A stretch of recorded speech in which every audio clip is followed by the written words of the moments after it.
that we look at acquisitions is a number of different ways. We really go at the owner operator level, right? We look for the owner and the operator of that company. Who are they? What are they good at? How old are they? Not from an age discrimination standpoint, but how much energy do they have, or how much gas do they have left in their tank to continue to build beyond just an earnout period, to really align culturally at the top to create value and take the company up.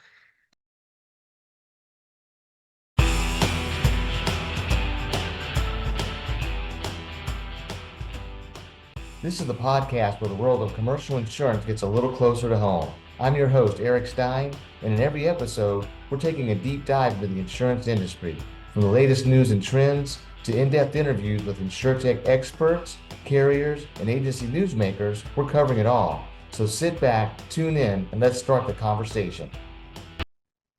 So, Curtis Barton is the co-founder and CEO of Alkeme Commercial Insurance and Financial Services. He's based in Ladera Ranch, California, Southern California, one of my favorite areas. I've known Curtis about 10 years now. We started working together at my brokerage, Insured Solutions. This was before Alkeme was formed, actually. I believe it was Venture Pacific. Is that right, Curtis? You're correct. And then Alkeme's had some huge growth organically, and also through acquisitions of other retail agencies as well. I've been staying in touch with Curtis, kind of keeping in touch with what he's doing. And so Curtis, getting right into it, why don't we give us insight on A, your background, and B, why Alkeme was created? Because I think you were part of ISU even before that. Yeah, we were part of United Agencies of Cluster out of Pasadena. Sorry. So my background's pretty simple. I got into insurance the old-fashioned way. I came out of college. My dad had owned a brokerage, sold it while I was in college, retired, realized he didn't like golf as much as he quite thought he did, and then recruited me to come start a brokerage with them, which turned out to be Venture Pacific. So we started it de novo. We had $0 coming in the front door. Didn't really want to be in insurance, but I told my dad I'd give him 2 years of my life, and here I am 26 years later, and we've got Alkeme going. My dad subsequently retired, and I bought him out of the business. And we're just chugging along, and I can tell you how we got from Venture to Alkeme, or however you want to go. You just instruct me, and I'm here to answer some questions and hopefully shed some light on who we are and what we are. No, awesome. Yeah, no, like what was the impetus, I guess, for to create Alkeme then? And like, because you were rocking and rolling with your agency already and growing very quickly there. What made you pivot to say you wanted to get the private equity backing and start doing acquisitions and organic growth? Yeah, that's a great question. So Venture Pacific itself, again, we started it at scratch, and we built it to about $4.5 million in top line revenue. When I went to my father, I said, hey, you need to retire at this point. It's time for you to go spend some time with mom. I'm going to buy you out. So I did that transaction with two minority partners in the business at Venture Pacific. And then we took the business from $4.5 million to about $9 million in top line revenue. During that process, I've literally done everything in insurance, from take out the trash to do auto ID cards to service to have a $2.5 million revenue book myself. And so ultimately what I saw was that certain things were eating away at my time and was disallowing me from being out in the market doing what I like to do, which is be an entrepreneur, to make connections, to write deals, to make things happen. And so I met with a guy, our kids went to school together, Anton Rosatic, who happens to be a co-founder of Alkeme as well. And we were having a discussion. I was expressing some of my issues. He said, well, why don't you talk to some of the consolidators out there and see what the options are? And ultimately that's what we did. So we together kind of interviewed a number of the consolidators that are in the space. And what I quickly found out was nobody was an owner operator model. Everyone was what I would like to call a financial engineering play. And they were just stacking EBITDA. So they're just buying companies as fast as they could at a low interest rate, piling them on top of each other, leaving them dislocated, not worrying about integration, not worrying about, really capitalizing on how to grow the company or even caring if it was a forever company. And they just didn't register with me. They didn't speak my language. And I was kind of disillusioned by that process. But I also knew that to go from 9 million to 18 million, I had to have capital from the outside. And so did I want to lever up myself, or did I want to go get some private equity money? The issue that we had at $9 million was, in revenue, is that's not quite big enough to get private equity interest. And so what I had to do then is back into it, and I had to figure out what the platform starts at, which is around $25 million in top line revenue. So I went and found 6 or 7, I think it's 7 of my friends at the time who were all part of United Agencies. We were all having issues at the cluster. And we decided, hey, you know what? If we were to merge together, we've got a $25 million platform. Then we can hit the private equity market, see what kind of interest we get, and we can drive our own deal from an owner operator's perspective, leading with insurance, leading with insurance knowledge, and actually providing a different opportunity in the marketplace that people haven't seen up until today. So that's really kind of how Alkeme started. Anton Rosanek, the co-founder, has a deep history at the macro level of insurance. He started insurance carriers, worked at Guy Carpenter. He's an attorney by nature. He was an M&A attorney, a securities attorney. So he's done kind of everything from the distribution tranches, literally from retail to wholesale to actually running a carrier. And we were just lucky to stumble into each other at the right time. So I asked him if he'd like to come help us get Alkeme launched and become our chief operating officer, and he agreed. And so intellectual knowledge at the top with him helped out, and we were able to financially model it out and then go to market. And we secured a number of, I mean, the interest was off the charts. We had like 11 IOIs, and then we dialed it down to like really 2 that we ended up with on the LOI status, and we ended up going GCP Capital out of New York City. Fantastic partner from the private equity side, very user friendly, entrepreneurial. They were the first institutional money in behind Acrisure. So we felt like, hey, they were able to set Acrisure up for their next tranche of institutional funding with Genstar Capital. So that's kind of the genesis in a short span. But we had 7 original agency partners who were proud to call part of Alkeme in the beginning, and then we call those the 7. And then, everybody else that we've been able to build on was really built off of that core group of 7 that jumped off the cliff with me and followed my lead. So it's pretty impressive.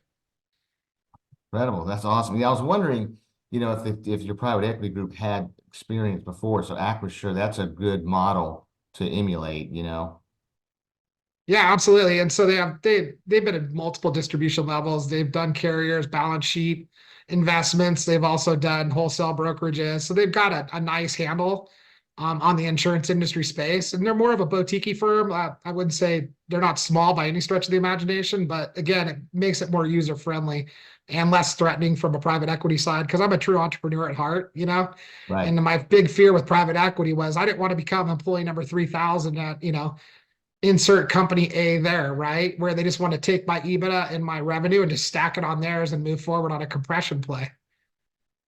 Got it. And then do you have a certain goals that you are looking to hit from a number of acquisitions, or what's the strategic objective in that regard?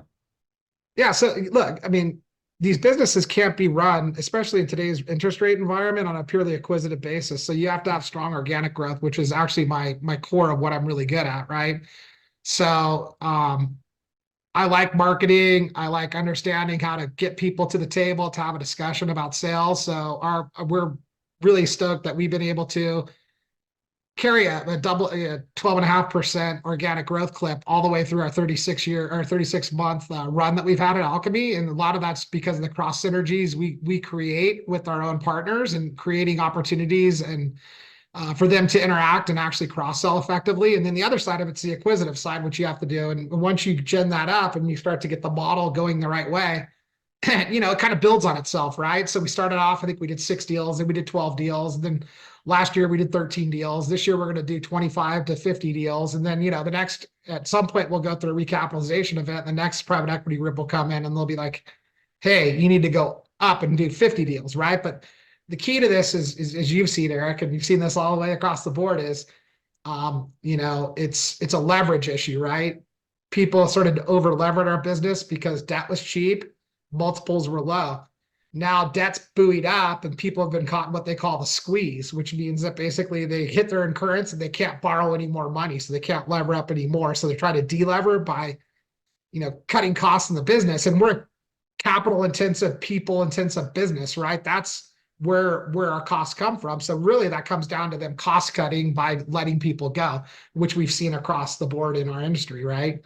Right. The other thing is that when we started this, thesis, 7+ years ago, it was how many deals can you do? How quick can you do them? Who cares about integrating them? Who cares about migrating them onto one platform?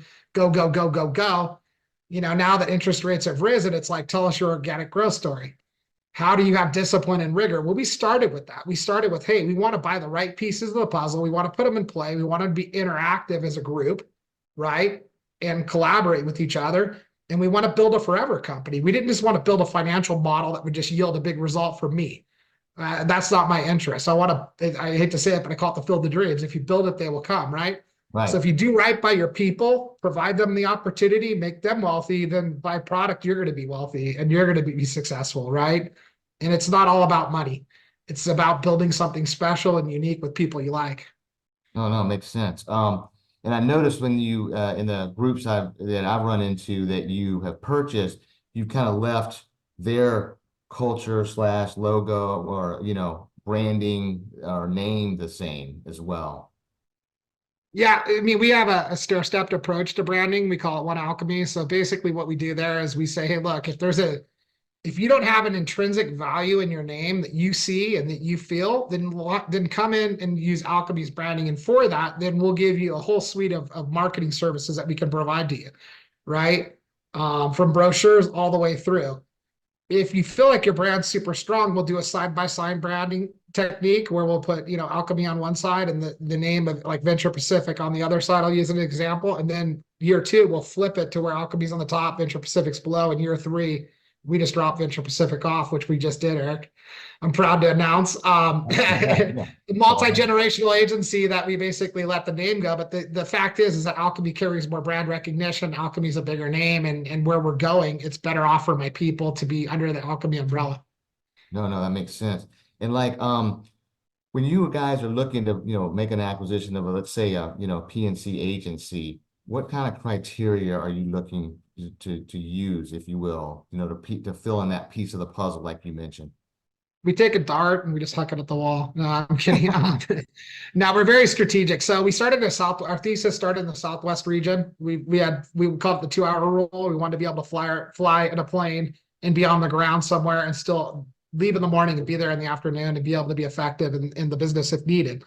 And so the way that we look at acquisitions is a number of different ways. We really go at the owner operator level, right? We look for the owner and the operator of that company. Who are they? What are they good at? How old are they? Not from an age discrimination standpoint, but how much energy do they have or how much gas do they have left in their tank to continue to build beyond just an earnout period, to really align culturally at the top to create value and take the company up. And so we don't buy, we technically try to stay away from people who are looking at a 3-year run and just want to get out of the business. We want someone that wants to hang in the business for 10 years.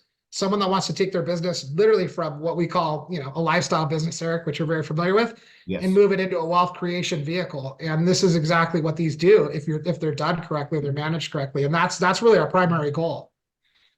And so then the others beyond that, just beyond the owner operators, then we look at geography, we look at mix of business, and then we look at, hey, do you have anything that stands out, something that brings you above and beyond, what everybody else is doing in your territory? What are you good at? Do you have a specialty that we can build on? And so that's really what we look at when we evaluate the business. And then we have internal metrics we apply too. We don't want to buy a company that hasn't been growing organically. And we don't buy a company that we don't feel like we could double in size over a 5-year run.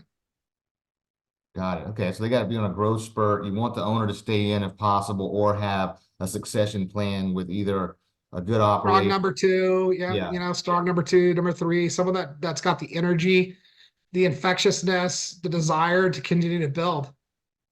Got it. And then what about, other than trying to find that unique piece, is there a certain client base, that you're looking for, like, that at all, or is it just based on the market and the programs they may have? Yeah, so obviously lines of business matter, right? I mean, obviously right now, personal lines has been hit pretty heavily, so everyone's really nervous about personal lines concentration, but by nature of the original 7 guys that came into it, we had a strong middle market presence on the commercial side. That's where the gist of our business was. And then we had a hangover in, what we call accommodation style writing for personal lines and accommodation style writing for benefits. Well, we looked at that and we looked at our numbers and we said, when the personal lines market got dislocated the way it did in California was a major shift, and then it drifted across a number of states and across the United States in its total. But we really looked at the personal lines business and said, hey, we really need to cap the personal lines exposure. So let's keep it under a certain percentage. And then let's continue to build in on benefits, and we'll continue to build in on personal lines at a high net worth level, as opposed to just building in at a standard level. So we've methodically thought that through. And again, it's a risk profile that we put in place, and we want to de-risk the business as we move it forward. So we want to be cognizant about what we're doing and what we're buying from a percentage basis, right? And so the way I look at the insurance business is that middle market piece is the human piece, right? That's the human element. It's the hardest to dislocate. There's always going to be people in the middle. So what we want to do really is take that business.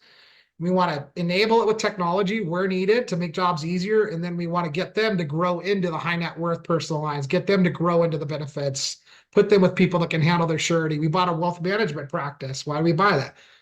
Well, a number of reasons. One is clients always have liquidation events. Why not have a wealth management bucket there to catch that, right? We do 401k. So the key is to bring all the different pieces of the puzzle together to the table for our partners and give them more opportunity to grow their businesses in different directions that they weren't capable of growing on their own. Well, that makes sense. You can cross-sell all these other services within the client base. 100%, because you got to remember, organic growth is free. When you buy an agency, it costs you money. Organic growth is free. So in theory, I mean, you pay for marketing, but you get what I'm saying. Yeah. So the numbers fly way heavier in the models when you run the organic growth side at a heavier clip. Your numbers go off the chart as opposed to just doing straight acquisitions where you're stacking up debt. And so our industry has been really, there's been a flight to quality from the investment side to put money into the insurance sector because it's more stable. It's a low cap or zero cap X business with reoccurring revenue. So it's like a magic flywheel. These companies used to spin off a ton of money. Unfortunately, with interest rates going up the way they did, some of it's politically driven, some of it's driven by whatever else. You put your insert there, but interest rates buoyed up the way they did. It really left a lot of people, like I said, flat-footed in the space that had gotten too addicted to debt and not really focused in on how do we integrate the company, how do we make the company work together, and how do we grow organically. And that's we started with that in mind. So we kind of had a head start from that perspective. Plus, when we came into the business, we were at the tail end of the low interest rate cycle. So we had to have rigor. We had to have discipline. Our debt facilities weren't like just, hey, go at it and do as much as you want, right? They were cautious. And so by nature, we were cautious. And I think that really helped us. So have you been impacted still as things, on the interest rate side? I mean, how's your banking, facility now, like for the private equity group? Are they have cash still to get you? Oh yeah, no, there's a ton of powder in the space. I mean, debt facilities are there. The credits are loosening. Like I said, I mean, we've got a large DDTL with our debt facilities, and they've been fantastic partners to us, as well as the private equity guys are always there to what I call, the private equity, what they're really good at, not only just helping you operationally and understand your business more effectively and how to create efficiencies, but also what they're really good at is understanding, like, look, if we need to continue growth and to accelerate growth, we can put additional capital to work within inside the business, right? So a lot of these people that went straight to a debt facility, got rid of private equity, really kind of cut their nose off to spite their face because there's no one there to cut the check in. And we've seen that in a number of deals where what they've had to do is they've had to go in, and I'm getting complicated here, so just tell me to knock it off if I do it too much, but they've gone in and they put into their debt stack, they put what we call a PIK preferred into the debt stack. And what that PIK preferred does is it sets above all the other equity. It dilutes all the equity downstream so that the downstream acquisitions with their equity chunks that they've gotten has been completely annihilated by these PIKs. It's a really dangerous financial instrument. It's useful at times, but it can be really aggressive and over the top at other times. And so, there's a lot of deals that are in the consolidation space that have PIK into their debt stack. Their people don't even understand what that means, and they don't understand what it does to their equity. And then there's liquidity traps with a number of these deals where basically they're not getting dollars out. There's no active internal market. There's no way to get your stock and liquidate it, right? Okay. So, because we're not publicly traded companies, we don't trade on a commodity, right? We're not trading on the exchange. So when you look at that, we created an internal marketplace for our people to cross-sell their stock out from class to class.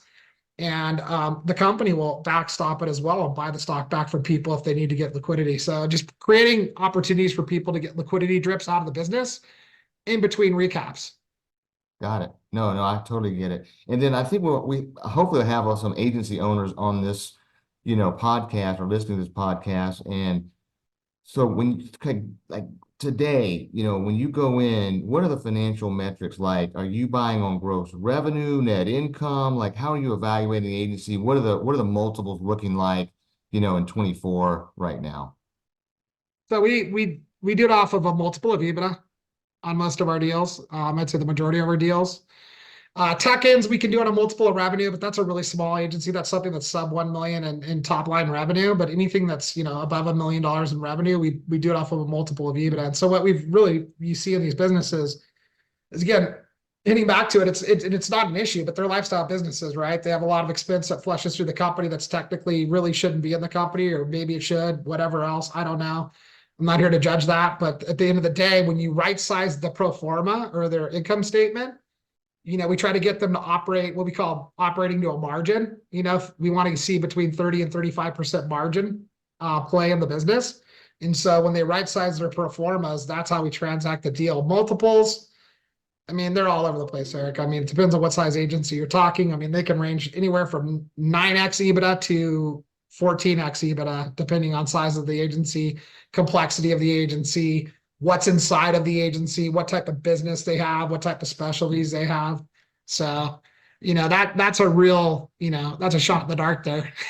Right, right. And you have all various forms of payment, like half down, half over time, just depends on the No, deal. so we have a pretty standard model, and most of these roll-ups do, or consolidation plays do. We buy 100% of the entity, so we go to buy 100% of the company, Okay. pay out 75% in cash, 25% in stock and Newco, Alkeme, and then we have a 1 and a 3-year earnout that they work towards growth incentive. And so that's really the way the model works.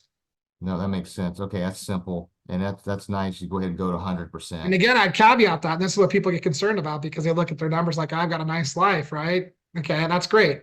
But are you creating wealth, right? And that 25% in stock that you take, even though it might pale in comparison to the dollars you got on the front side, that's the growth equity play.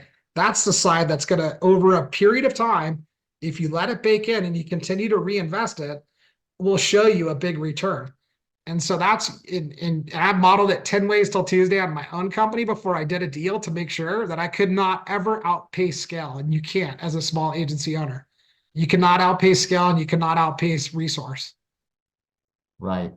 No, that's just good. And then tell me like how about the due diligence process once you get through an LOI or you're in an LOI, and now how intense is it? How, is it a hard process for that agency owner, or, is it challenging, or, what's been the feedback? Yeah, so we really try to make that as easy as possible on the owners. And that's where I'm unique, is because I've been through it. I've owned my own agency, I've sold it. So I've sat in their chair.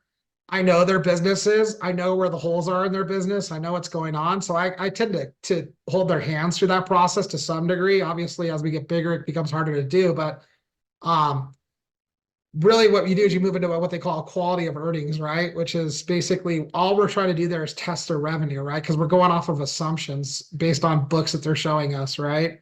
And so everything's based on a TTM, or a trailing 12 months. And then what we do is we take their pro forma that we've identified, and we have the quality of earnings assessment done against that. So we hire an outside firm, comes in, they're going to tick and tie all the numbers. They're going to make sure they can verify income. They're going to verify expense. They're going to put the pro forma together for us. And once we get there, then we present the pro forma to the agency owner. We have them sign off on that pro forma EBITDA analysis, because that'll form the basis of the deal, right? And then what we do is we use that as first year budget. So we institute that as year one budget, and then we build ground up budget year after year after year subsequently. So from our standpoint, I think we've only fallen out on one deal that we've done. And we've looked at 1,000 deals. I mean, so pretty high hit ratio in there in terms of choosing the right quality partners, and also, making sure that they're giving us the right information and we're being able to tick and tie that back. No, that makes sense. What about, as far as how many agencies do you have now underneath you? We're up to 39 agency partners. Congrats. That's huge. As far as okay, once you do the deal, you've gone through due diligence, the deal's closed. Talk about integration. Like, what do they have to change? Do they have to change agency management systems, carrier appointment issues, getting that transition? Like, what does that look like, that integration? Yeah, so I'll step back one step on that. So during that LOI process, as we're doing the QOE, we have an integration team that takes over too, and so each department reaches out and meets with that prospective new partner, right? Talk about HR, we talk about IT, we talk about legal, we talk about markets, we talk about all those different things, and so we set a plan for integration. We run what we call a fully integrated, fully migrated model. So we use Epic as our system, Okay. Applied Epic. And so what we do is we pull everybody into one database within or one instance within Epic. And that way we can consolidate financials, we can run analysis in there, we can take data and analyze it in there. And, again, what the investors are looking for now is a more integrated model. They don't want a bunch of loosely corroborated companies that are mailing in their financials. They want to know that they've got the full package and it's all in one place. So we consider our Epic system to be, as far as the data is concerned, to be our Bible. And then we have a data lake with overlays and all the other stuff on the outside that we can take the outside agencies and dump them into in the migration process. And so right now we're working on some killer technology that'll allow us to truncate the time frame it takes to actually migrate people onto our system and integrate them. And so what we ideally would like to do right now, we run about 120 to 180 days. We'd like to bring that down to 30 days. And so we're doing that by creating code and using resources outside that will actually help us do that.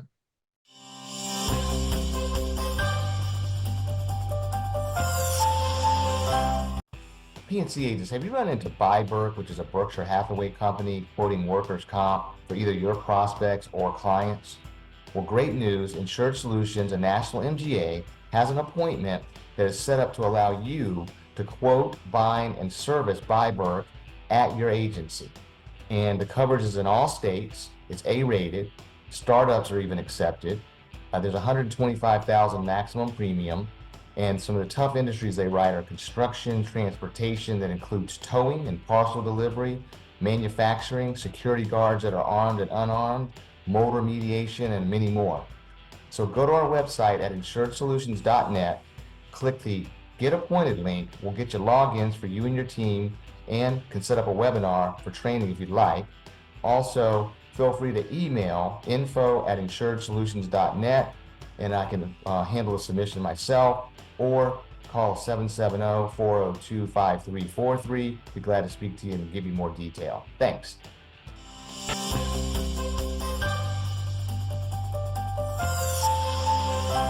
Do they still, let's say they're with AMS 360, Vertafore, so do they keep that too and then roll into, or everyone's on? No, over a period of time we'll transition. And again, it depends on size of agency, complexity. Do we have the manpower to train their people? So they will run on their own system for a little bit, but as soon as we can get them onto Epic, we'll fully train them up into Epic and get them moving on Epic. And the reason we do that too is there's another issue, and like you see right behind me, this is our Salt Lake City office view. Okay. We created Alkeme Resource Center in Salt Lake City, which we basically use that as our fractionalized labor, task drive labor. We really use it as a like a cafeteria type plan where people can dive in and out and utilize it. Like I can't tell you how many times I was running a business, and I know anybody that would be listening to this. If there's anybody listening to this, and I hope there are, they can dive in and they can say, look, I need a quarter person. I don't need a whole person. So you either have a choice. You're either going to overburden your people you have. You're going to use Patra or Resource Pro or one of those outside resources, which are great. Or you can go to our office in Salt Lake City and you can fractionalize a person and get a quarter person to help you during the transition period. Or you can have our ops person there, which is Kirsten Rosen. You can have her go ahead and hire on someone for you and fully manage them there. And so it's pay to play in there. Oh, nice. So you're like your own nearshore, onshore back office. So it's US based talent, which are all licensed, all insurance professionals can actually transact with the client on the phone, can transact with the producer on the phone. And we work on the time zones that the people are in. So if we have someone that's in Hawaii, which we do, we'll work on the Hawaiian time if we hire someone there. And we got people in New York, we'll work on the Eastern time. So, we work on the time zone. And from my perspective, it's always nicer to know that you got someone that's actually licensed as a professional, can speak the language, handling those service tasks. Yeah, I've seen some nearshore before. They couldn't be licensed, so just more administrative. This is nice. I mean, I think that Utah market is a pay scale is good, people are good, and you're in what mountain time zone, right? Kind of in the middle. Yeah, you're in the mountain time zone. I mean, it's a couple of different things. You got 5 schools that really feed into this valley. People want to be here for one reason or another. Either it's religious or it's, active outside. My son goes to University of Utah. I'm kind of lucky from that perspective. So I do spend a lot of time out here with my team trying to build this thing out. I think we started with 2 people and now we're up to like 65 people, I think, in this office, and working remotely from the office as well. We got people in Colorado, Idaho, all over the place that will work through that office, but being managed there. And it was really out of a direct result of kind of wage inflation that we were seeing during COVID in California, where we were like, hey, we got a person that we're paying $90,000 a year, and ABC company comes in and offers them 130, and you're going, whoa, like I was didn't want to pay 90, but now you're going to pay 130. Okay, have them. So really, it was kind of like as we lose people in California, we try to move them into Utah. And reason being is again what you talked about: more stable alignment, a philosophy, better pay scale, business friendly state, a lot to offer here to everybody. So it just keeps your margin control. It helps you keep your margin control under your thumb. Yeah, like so what is an average CSR then salary that say, is licensed? Average right now, I don't know. I mean, it's all over the board depending on state. You talking about in Utah Yeah, percent, Utah, yeah, sorry. specifically? So Yeah. I don't think you get much of a break on the actual salary portion of the labor. I think ultimately at the end of the day, what you get is you get a more stable labor pool here. So, and again, if you have to let someone go in California, because you've dealt there, right? You Yeah. let someone go in California, the next day you're getting legal notices about 12 things that you've supposedly done wrong. You know, you have to document things 18 times till Tuesday. And I love California. I'm born and raised in Southern California. So this isn't a knock on California. It's just where the tort law is. And, it's an egregious employment system there. And unfortunately, it's going to drive labor out, which we've seen across the board from tech all the way through. It's not just an industry specific thing to insurance. It's something that really drives across the entire portfolio Makes of sense. companies. And then while we're on employees, like when you have an acquisition, let's say you're 4 months in now, it's closed. Like talk about employee transition issues. I mean, you've got your ops team, integrations team coming in to try to smooth things out. I'm assuming you try to leave that as much of the culture at that agency there as you can. But everyone's still, I've been through it, you've been through it. Gets freaked out just from the whole acquisition name, and what's it going to be in store for me and how is it going to affect me? Like, well, have you seen big issues there, or has your team done a pretty good job of keeping things, people level-headed about it? So our model's a little different. Again, the owner operators that we're buying are then become stakeholder partners in our business, and we basically give them control and ownership over their own P&L, right? So the hiring, the firing, all of that they keep under their budget, under their management, and we help them. We just augment. We take off HR, we take off accounting, we take off IT, we take off legal. We pull that stuff out of their way so that they can focus on the business itself and actually growing the business and being more effective in that area. But what we do is we tell them all the reasons why it's going to be a good thing as opposed to why it's not going to be a good thing, right? We don't want to have operational overreach from corporate. It doesn't make a lot of sense. It doesn't translate into certain geographies. So what we really want to do is really empower those local leaders to continue to drive the Alkeme message, to alchemize, we call it alchemize, the employee base and understanding why we're doing it, the resources that they're going to get. Like stuff like just basic stuff. Like we've got an AI system that checks policies, right? It's all automatic. You code it, you send it up, it comes back. And so when they start to see that type of stuff come in, they're like, wow, now we see the upside. And when people go through a transition, they think about 3 things. They think about, am I being paid the same? Am I coming to the same office? And who am I reporting to? Is that going to change? And if those 3 things don't change, people typically aren't going to move. Makes sense. So I've been obviously you've seen some good success there when the people see the value of what you're doing, on the teams there. So the current owner then is still in charge of the business per se and running the day to day, and everyone's still reporting to them, albeit with the extra resources. Correct. That's how they see it. 100%. That's excellent. Um, and And then that's our web of, we call it our web of reliability, right? Those are our people. So they're our web of reliability. Those stakeholder partners are what hold the business together. It's a people business. So if you think you're going to go into someone's agency, buy it, and then come in and try to run it from corporate level down and get rid of those owners, you're going to have a real problem. You're going to have people hitting the door. So again, we're bored out of California, which is, as you know, like the Wild West when it comes to non-competes and all this other stuff. So we don't operate with a stick, we operate with a carrot, and that's the big issue that you see across the United States is a lot of the other states, the owners operate with a stick in that they're threatening people about leaving all the time. And the FTC is going to come down with a ruling, I'm assuming probably in the next 12 months, which will probably put the non-compete issues on the same foot ground as California. So all these people that are operating with the stick are going to be in big trouble because they don't know how to provide a culture.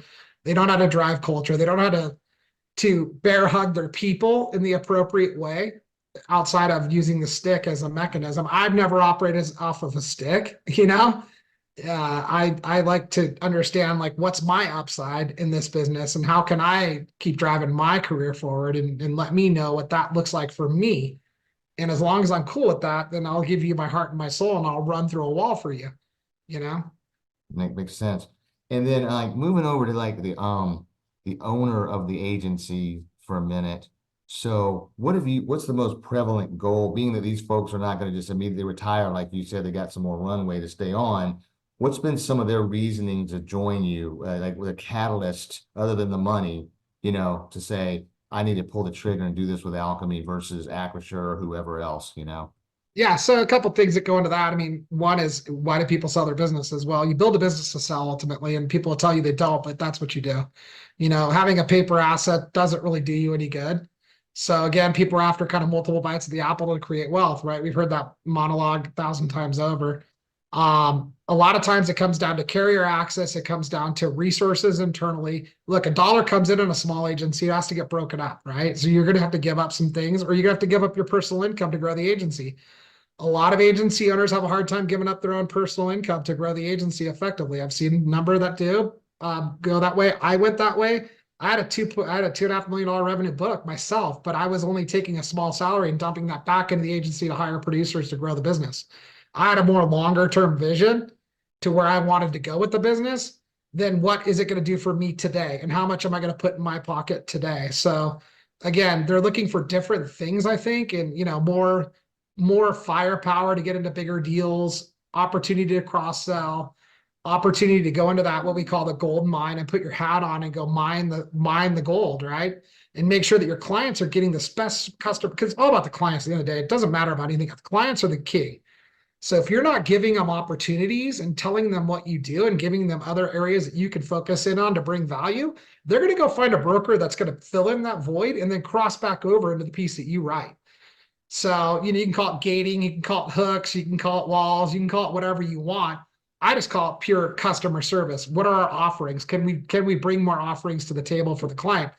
And then can we bring more resource to the employees that are servicing the client so that they have a better job experience, so they can deliver a better customer service platform? And we call it being in a proactive risk management strategy instead of a reactive risk management strategy.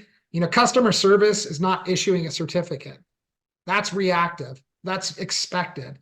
We want to get people into the mindset of getting out, talking to the people, finding out what's going on in their life, finding out if there's anything we're missing, finding out how we can do a better job, and then creating that through processes, procedures, and workflows that benefit everybody globally. That makes sense. And then as far as like your growth plans now, so you're around 40, agencies now, you're going to keep going with the organic, of course. Like, play it out for me. What do you think is in line that you can disclose, really? Like, if you want to, get another tranche of cash, or you're going to potentially go public, if you had your way, how does this thing not end per se, but really, take on the next life, later, the next 5, 10 years? Great question. So yeah, I mean, right now, obviously, GCP Capital is our private equity partner. We've been with them for just over 3 years. We'll go through a recap at some point in the next probably 12 months. I would guess. I mean, it's up in the air. It's up to them to actually drive that process, but we have not a kick. That's a normal timing right there. Yeah, so we go fund to fund, right? So what's going to happen is GCP's got a fiduciary responsibility to their investors, so they need to come out of our investment to return money to their investors. What they've indicated to us is they love what we're doing and the model we're building, so they want to continue to drive forward with us. And so what we'll do is probably bring in another private equity partner to kind of go into, maybe a three-pronged head where you go, co-control situation where, GCP hangs in, we hang in as a management group to our percentage, and then the new investor comes in. When the new investor comes in, they're going to come in with a check. They're going to provide some liquidity across the board, not only for us as the shareholder partners, but also for our investors, so we can deliver them the return, and then we all reinvest back in. So like from where I sit, I'm the largest shareholder outside of the investors themselves. So my goal is so we're at that, like right at the start of the J, right? The J curve, and we're going to hit that J curve in the next 5-year run. And so my goal is to push forward as much of my equity as I possibly can and play it hard into the next 5 years. Beyond that, we probably continue to go fund to fund. It's good to have a private equity hand in the deal because they've got a lot of operational expertise that can help you grow the business. They're a good backstop just across the board. They've got relationships with debt management facilities. They got all these different things they can bring to the table. As far as going public, I mean, nothing's off the table. Who knows? I look at how can we perform over the next 12 months, or the next 24 months, or the next 36 months. I mean, any type of IPO or anything like that would be way downstream, and I don't even want to go down that road. A lot of restrictions around that, which you're seeing in the space where some of these companies have grown so big that now for them to go public, the shift is so hard because they're levered. Levered means debt, just so everybody knows out there. And it's, obviously I'll talk about leverage, but if you're up in the 8 and 9x leverage point, the publics trade under 5. So the publics are like at the 4s and the 3s in leverage, right? So if you're going to go public, you got to delever down from 9 to 3 or 4, which means you either have to do one of the above or 3 of the above. You have to cut staff, centralize, regionalize, get rid of redundancies, create more efficiencies, raise capital, right? And it's a pretty heavy lift once you get to a certain size, right? So we're at like the Goldilocks size, they call it, where we're at, which means that we've got we have enough scale right now that the private equity guys can put a big enough check into us, but we also can show them a huge return still over the next run. Once we become a $250, $300 million EBITDA company, the amount of people that can actually stroke a check in on that deal shrinks. The pool shrinks down significantly. And so your options become less. And so you'll see deals that look like the trade is off where you'll be like, oh my gosh, why does Hub go at this X multiple? Well, Hub's a gigantic, great company, run very well, but the investment that you have to put in there is so significant to move the needle. And Truist is going through it right now. But it's like you get to a certain size where the check is so large, there's only 4 or 5 people that can actually do it. And when they're doing it, they don't have a lot of upside potential in that return. They're more like parking money. So not to get into the inside baseball game, but it gets very confusing as a company gets to a certain size. So a lot of these companies are forced into a position of, do I have to go public? Is that my next plausible step? And I don't know what the answer is to that. I mean, that's kind of where we're at right now. No, that sounds awesome. Exciting stuff that you've done, created from this small agency in Southern California to this. And then kind of looking at the one last thing on the, the exiting side. So let's say the owner of the agency, they do the deal, they move through their earn out, 3-4 years down the road. Maybe then at that point they are ready to exit. They got a good succession operations team at the agency in place, of course. Tell me about that. How does that look for that owner? Can he just exit out and keep his equity in place and wait for the next event? Or like, how would that work for that owner? Yeah, they can hold their equity. Most people will want to take some liquidity away, maybe all of it away, because why would you want to set an investment you're not participating in, unless you think, it just depends on their position. I mean, that's a positional thing. where are they at in their lifestyle? What's their lifestyle like? Is it where they want it? Is it congruent to where they can be in a long-term play? But in that case, if we're in between recapitalization points, then we've got the internal market where they can sell their stock on, right? And there's multiple ways to do that. We also, as a company, will go in and buy the stock. Probably not their preferred outcome for them because the company's not going to buy the stock at the same rate as someone that's going to trade it on the internal market. That's just the way it works. So you can either, again, it's like if you look at a balloon being full, you want to take some liquidity off every time and shrink the balloon for yourself. So, take a little bit, move some forward. Take a little bit more, move some forward. Got it.